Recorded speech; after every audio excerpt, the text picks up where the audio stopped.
नमस्कार मंडळी, श्री स्वामी समर्थ. स्वामींचे 3 गुरुवार इच्छापूर्ती उपाय पूर्ण. नमस्कार मित्रांनो, आज मी तुम्हाला अतिशय प्रभावी आणि सोपी श्रद्धेने केली तर नक्की फलदायी ठरणारी एक सुंदर साधना सांगणार आहे. स्वामींचे सलग 3 गुरुवार आपल्याला करायचे आहे, ज्यामुळे आपल्या सर्व मनोकामना पूर्ण होण्यास मदत होते. ही साधना कोणालाही करता येते. स्त्री, पुरुष, वृद्ध, तरुण. फक्त मनात श्रद्धा आणि स्वामींवर पूर्ण विश्वास असावा लागतो. उपाय का करावा? आपल्या जीवनात अनेक समस्या असतात. नोकरी, पैसा, आरोग्य, मुलांचे भविष्य, घरातील कलह, मनातील भीती. अशा वेळी आपण देवाकडे प्रार्थना करत असतो, पण काही वेळा आपली प्रार्थना ऐकली जाते की नाही अशी शंका येते.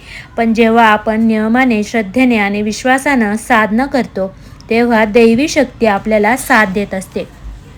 साधनेपूर्वी लक्षात ठेवायच्या कोणत्या गोष्टी आहेत? मन शुद्ध ठेवा. कोणालाही वाईट बोलू नका. शक्य असेल तर या 3 गुरुवारी मांसाहार टाळा. चौथं, खोटं बोलणं आणि भांडण टाळा. ही साधना फक्त बाहेरची नसते, ती मन शुद्ध करण्याची प्रक्रिया असते. पहिल्या गुरुवारी सकाळी आपण लवकर उठून स्नान करून पिवळे किंवा साधे कपडे घाला. देवघरात स्वामींचा फोटो किंवा मूर्ती ठेवा. समोर तुपाचा दिवा लावायचा आहे आणि अगरबत्तीसुद्धा लावायची आहे. नंतर हात जोडून म्हणा, श्री स्वामी समर्था, माझ्या मनातील ही इच्छा पूर्ण व्हावी म्हणून मी श्रद्धेने 3 गुरुवार व्रत करत आहे. माझ्यावर कृपा करा. आता 11 वेळा आपण ओम श्री स्वामी समर्थ जप करा.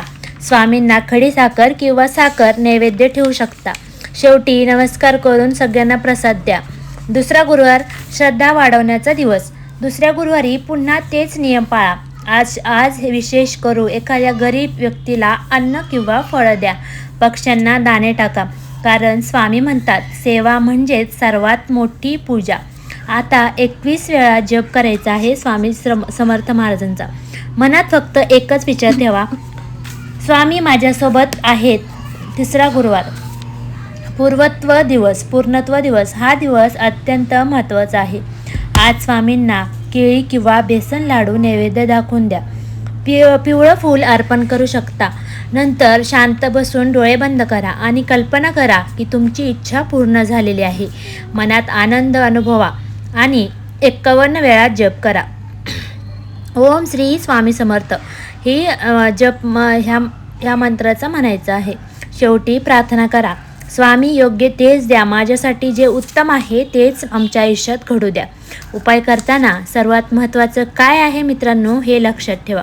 उपायात वस्तू नाही तर भावना महत्त्वाची असते. जर मनात शंका घेईल तर फल उशिराही मिळेल, पण मन विश्वासानं भरलं तर चमत्कारही घडतातच. हे कायम लक्षात ठेवायचं आहे.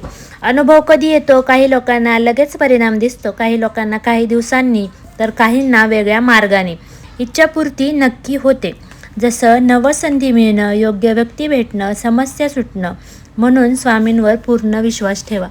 हे सर्व जर तुम्ही हा उपाय श्रद्धेने केलात तर स्वामी तुमचं नक्की ऐकतील, कारण स्वामी कधीच भक्तांना रिकाम्या हाताने पाठवत नाहीत. हे गोष्ट लक्षात ठेवा. स्वामींना मोठी पूजा नको असते, त्यांना फक्त तुमचं प्रेम आणि विश्वास हवा असतो. जर तुम्हाला हा व्हिडिओ आवडला असेल तर स्वामींचं नाव कमेंटमध्ये श्री स्वामी समर्थ लिहा. हा व्हिडिओ इतर भक्तांपर्यंत नक्की शेअर करा. श्री स्वामी समर्थ. धन्यवाद. भेटूया असेच नवीन कंटेंट पाहण्यासाठी चॅनलला सबस्क्राईब नक्की करा. धन्यवाद.